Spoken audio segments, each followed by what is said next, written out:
Hello friends, आज के video में हम क्लास 6 ज्योग्राफी का एक important topic motions of the अर्थ को डिस्कस करने वाले हैं। इस वीडियो के थ्रू आप समझ पाएंगे कि अर्थ के कितने टाइप के मोशंस होते हैं और उस मोशन का अर्थ के ऊपर क्या इफेक्ट पड़ता है। तो स्टार्ट करते हैं वीडियो को। बच्चों, मोशन को हम मूवमेंट भी कह सकते हैं क्योंकि मोशन और मूवमेंट का मतलब क्या होता है, अपनी जगह से मूव करना। तो बेसिकली अर्थ के दो टाइप के मूवमेंट्स होते हैं, एक होता है रोटेशन और दूसरा होता है रिवॉल्यूशन। इसको अंडरस्टैंड करते हैं हम।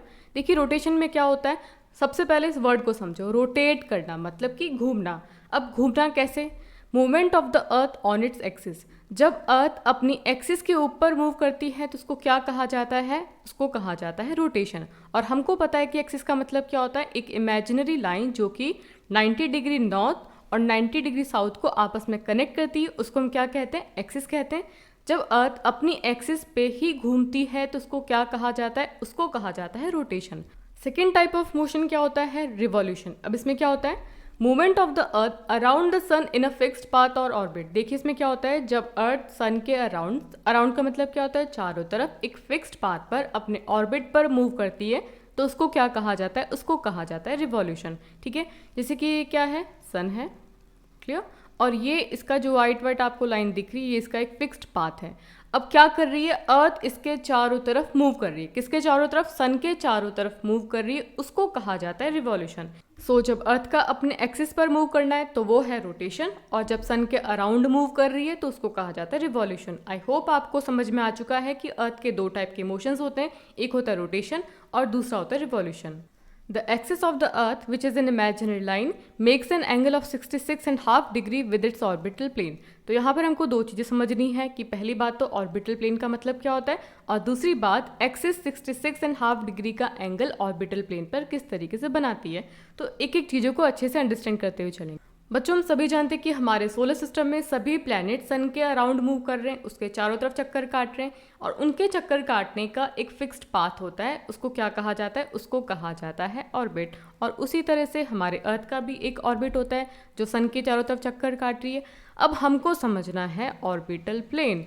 अब ऑर्बिटल प्लेन की फॉर्मेशन कैसे होती है, ऑर्बिटल प्लेन किसे कहा जाता है, उसको अंडरस्टैंड करते हैं। ठीक है बच्चों, ये जो हमारा वर्ड है ऑर्बिटल प्लेन, इसमें प्लेन का मतलब है एकदम फ्लैट, या फिर हम एक कह सकते हैं कि एकदम लेवल, समतल में। अब आप सोचिए कि कोई भी चीज़ लेवल में कब होगी? जब दो चीज़ों के सेंटर आपस में एक लेवल पे होंगे। ठीक है, जैसे कि ये सन का सेंटर है और ये अर्थ का सेंटर है। अब ये क्या है, दोनों एक लेवल में, तो क्या बनता है? हमारा ऑर्बिटल प्लेन। अब आप देख सकते हैं ये हमारे अर्थ का क्या है, ऑर्बिट है, जहाँ पर अर्थ हमारी मूव करती है। ये सन का सेंटर है और ये अर्थ का सेंटर है। जब दोनों सेंटर के बीच में जब लेवल इक्वल होगा और ये जो पूरा जो शेप बन रहा है वो एक प्लेन का शेप बन रहा है, बिल्कुल लेवल का शेप बन रहा है, तो उसको हमने क्या कहा है? उसको हमने कहा है ऑर्बिटल प्लेन। तो छोटी सी बात हमको क्लियर हो चुकी है कि अगर हमको ऑर्बिटल प्लेन निकालना है तो हमको उसका सेंटर देखना पड़ेगा। हमारे अर्थ का सेंटर ये है, और हमारे अर्थ के सेंटर को अगर हम डिवाइड करते हैं दो लाइन में, ये हॉरिजॉन्टल लाइन है और ये वर्टिकल लाइन है, तो ये क्या हो गया हमारा ऑर्बिटल प्लेन। और ये क्या है? The vertical line from the earth's orbital plane. और ये हमने वर्टिकल लाइन ड्रॉ कर ली। हमने अभी थोड़ी देर पहले पढ़ा था कि हमारी एक्सिस, जो कि एक इमेजिनरी लाइन है जो 90 डिग्री नॉर्थ को 90 डिग्री साउथ से कनेक्ट करती है, वो एक्सिस होती है। हमने अभी डिस्कस किया था कि हमारी एक्सिस ऑर्बिटल प्लेन से 66.5 डिग्री का एंगल बना रही है। इतनी सी बात आपको क्लियर हुई? अगर बच्चों हमारी अर्थ झुकी हुई नहीं होती, मान लीजिए हमारी अर्थ ऐसे होती और ये हमारी एक्सिस होती, यहाँ पर ये नॉर्थ पोल है और ये साउथ पोल है, तो कितने का एंगल बनता ऑर्बिटल प्लेन से? 90 डिग्री का। लेकिन हमारी अर्थ क्या है, थोड़ी सी टिल्ट हो रखी है। कितना झुकी हुई है? 23.5 डिग्री झुकी हुई है। इसीलिए हमारी एक्सिस ऑर्बिटल प्लेन से कितने डिग्री का एंगल बना रही है? 66.5 डिग्री का एंगल बना रही है। अब आप आई थिंक अच्छे समझ सकते हैं कि ये हमारी अर्थ है और ये हमारा ऑर्बिटल प्लेन है, और एंगल कितने डिग्री का बन रहा है? 66.5 डिग्री का। आई होप आपको अब क्लियर हो चुका है कि हमारी एक्सिस ऑर्बिटल प्लेन पर किस तरीके से 66.5 डिग्री का एंगल बना रही है। The plane form by the orbit is known as the orbital plane. इसको हम अंडरस्टैंड कर चुके हैं। The earth receive light from the sun. हम जानते हैं कि हमारे सोलर सिस्टम में केवल एक लाइट का सोर्स है और वो क्या है? सन। तो हमारी अर्थ को भी लाइट कहाँ से मिलती है? सन से मिलती है। Due to the spherical shape of the earth only half of it get light from the sun at a time. हम जानते हैं कि हमारी अर्थ का शेप कैसा है, स्फेरिकल है, बॉल की तरह है, इसीलिए एक टाइम में केवल एक पार्ट को ही सन से लाइट मिलती है। The portion facing the sun experiences day while the other half away from the sun experiences night. So इसका मतलब ये हुआ कि अर्थ का जो पोर्शन, जैसे कि ये वाला पार्ट सन के सामने है, वहाँ पर क्या होगा, डे होगा, क्योंकि सनलाइट पहुँच रही है यहाँ पे। लेकिन जहाँ पर सनलाइट नहीं पहुँच पा रही, ये वाला जो पार्ट है, सनलाइट नहीं पहुँच पा रही, तो यहाँ पे क्या होगी, रात होगी। Clear?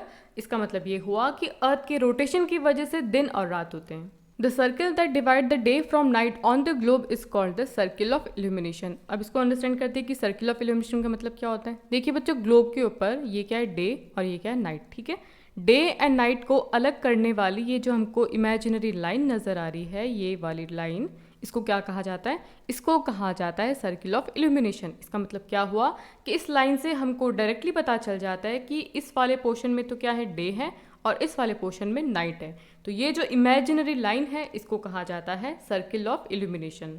The circle does not coincide with the axis as see in the figure 3.2। तो आप देख सकते हैं ये हमारा फिगर है, इसमें जो हमारा सर्किल ऑफ इल्यूमिनेशन है वो एक्सिस से बिल्कुल भी नहीं जुड़ती है।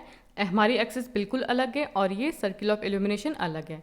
The earth take about 24 hour to complete one rotation around it axis. Earth को अपनी एक्सिस पर मूव करने में कितना टाइम लगता है, 24 घंटे लगते हैं। The period of rotation is known as the earth day. और इस 24 घंटे को क्या कहा जाता है, इसको कहा जाता है earth day. This is the daily motion of the earth. इसका मतलब क्या हुआ कि जो रोटेशन है वो क्या है, अर्थ का डेली मोशन है जो हमेशा होता है। What would happen if earth did not rotate. क्या होगा अगर हमारी अर्थ का जो रोटेशन है वो बंद हो जाए, बिल्कुल भी रोटेट ना करे। The portion of the earth facing the sun would always experience day, thus bringing continuous warmth to the region. The other half would remain in darkness, be freezing cold all the time. Life would not have been possible in such extreme condition. तो देखिए, अगर हमारा rotation बंद हो जाएगा तो इसका मतलब ये हुआ कि जो एरिया सन के सामने वाला है वहाँ पर 24 घंटे क्या होगी, गर्मी होगी, बहुत एक्सट्रीम लेवल की गर्मी होने वाली है, सब कुछ जल जाएगा। लेकिन जिस पार्ट पर सनलाइट नहीं पहुंच पा रही है वहाँ पर क्या होगी, रात होगी, और रात होने के कारण इतनी ज़्यादा ठंड होगी कि सब कुछ जम जाएगा। तो इतनी एक्सट्रीम कंडीशन पे, एक्सट्रीम गर्म है, एक्सट्रीम ठंडा है, हमारी लाइफ पॉसिबल नहीं है। इसीलिए रोटेशन से हमारी लाइफ पॉसिबल हो पा रही है, क्योंकि दिन और रात हो पा रहे हैं। बच्चों, आपके लिए बहुत इंपॉर्टेंट नोट है, क्योंकि आपसे एमसीक्यू में पूछा जा सकता है कि सबसे पहले कौन से एंशिएंट इंडियन एस्ट्रोनॉमर थे जिन्होंने बताया था कि the earth is round and rotates on its own axis. तो इसका आंसर क्या होगा कि आर्यभट्ट ने सबसे पहले बताया था कि अर्थ गोल है और अपने एक्सिस पर रोटेट कर रही है। सो बच्चों, आज की वीडियो में हमने अर्थ के रोटेशन के बारे में पढ़ा। नेक्स्ट वीडियो में हम रिवॉल्यूशन के बारे में पढ़ेंगे। अगर वीडियो अच्छा लगा तो वीडियो को लाइक करें, दोस्तों के साथ शेयर करें, चैनल पर नए हैं तो चैनल को सब्सक्राइब करना है। मिलते हैं आपसे नए वीडियो के साथ में। Till then take care and have a good day.